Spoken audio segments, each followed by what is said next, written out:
আপনি আপনার লাইফের পারপাস বলছিলেন, একটা বৃহৎ সংখ্যক মানুষের কর্মসংস্থান। এইটা কিভাবে করতে চান? এইটা আমি করতে চাই উম যারা ফুল টাইম এমপ্লয়মেন্টের বাইরে আছেন, তাদেরকে ইনভলভ করার মাধ্যমে আসলে এটা বেশি করতে চাই। এবং এইখানেই আমার হ্যান্ডিক্রাফটস এবং এগ্রো ২ টাই মাশাআল্লাহ খুব সুন্দরভাবে অ্যালাইন করে যায় এই পারপাসটার সাথে। যেমন আমি একটা উদাহরণ দেই, হ্যান্ডিক্রাফটস নিয়ে আমি যখন কাজ শুরু করি, তখন আমি দেশের অনেক জায়গায় ট্রাভেল শুরু করি। কোথায় কাজ করে, একেক জায়গায় একেক প্রোডাক্ট করে এবং গিয়ে দেখি মহিলারা কাজ করতেছে। কেউ ঘরে বসে, কেউ হয়তো আশেপাশে ছোট একটা সেন্টারে। আমি তাদের সঙ্গে কথা বলা শুরু করি। আমি এক জায়গায় বললাম যে, "আপনারা এখানে কতজন কাজ করেন এই গ্রামে?" বলে, "আমরা প্রায় ৩০০ জন মানুষ কাজ করি।" "আচ্ছা এই কাজ করে কি উপকার হইছে? ইমপ্যাক্টটা কি?" বলে, "এই যে আমাদের পাকা ঘর দেখতেছেন, ইটের ঘর এখন।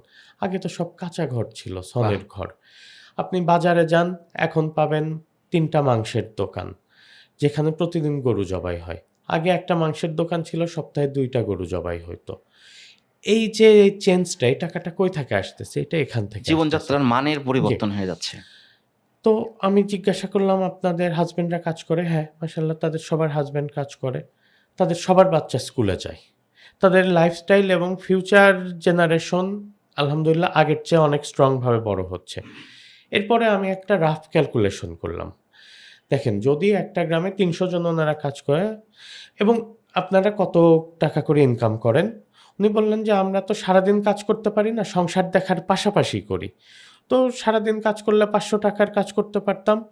পাশাপাশি কাজ করি বলে ৳২০০ থেকে ৳৩০০ র কাজ করি।" এখন আমি যদি ধরে নেই যে এখানে ২০০ জন মানুষ কাজ করে। আর তারা দিনে ৳২০০ করে ইনকাম করে। কারণ সংসার দেখতেছে, বাচ্চা-কাচ্চার দেখাশোনা করতেছে, তাদের পড়াশোনার খোঁজখবর নিচ্ছে। এই ২০০ জন মানুষ দিনে ৳২০০ করে কিন্তু ওই গ্রামে ৳৪০,০০০ ইনকাম করতেছে পার ডে। মাসে যদি তারা ২৫ দিন কাজ করেন, তাহলে ওই গ্রামে ৳১০,০০,০০০ আসতেছে এবং বছরে সেটা হচ্ছে ৳১,২০,০০,০০০।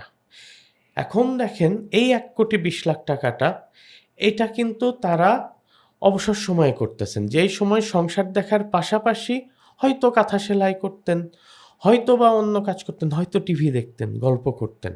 অনেক কিছুই হইতে পারে। কিন্তু সেটা একটা নন ইকোনমিক কাজ ছিল। ইনকাম ছিল না। সেই জায়গাটা ওই সময়টা কাজে লাগে তাদের স্কিল ডেভেলপ করে তাদেরকে কাজ দেয়ার মাধ্যমে বাংলাদেশের একটা গ্রামে যদি বছরে ৳১,২০,০০,০০০ ক্যাশ ইনজেক্ট হয় এবং যেটা কিনা অন্য আরেকটা সেক্টর থেকে কিন্তু আমি ওই টাকাটা টেনে আনছি না। এই টাকাটা টোটালি নতুন একটা মানি জেনারেশন এবং যখনই আমরা এক্সপোর্ট করতেছি এই টাকাটা কিন্তু আসতেছে দেশের বাইরে থেকে। তার মানে দেশের অন্য কোথাও থেকেও এটা যে সরে আসতেছে সেটা না। এবং সাথে আরেকটা বড় জিনিস হচ্ছে এখানে ফরেন কারেন্সি আসতেছে।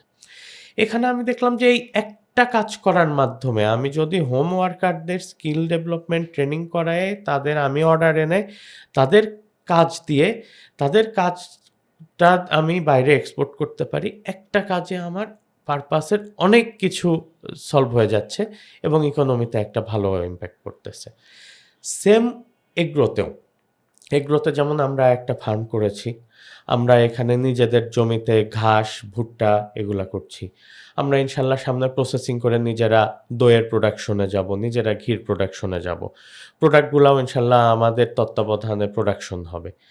পাশাপাশি এই মডেলেই যে বাড়িতে কিনা একটু জায়গা আছে, তার হয়তো একটা গরু আছে। আমরা হয়তো তাকে আরো ২ টা গরু কিনে দিব। তার থেকে দুধটা আমরা কিনে নিব। গরুটা বড় হইলে আমরা কিনে নিব।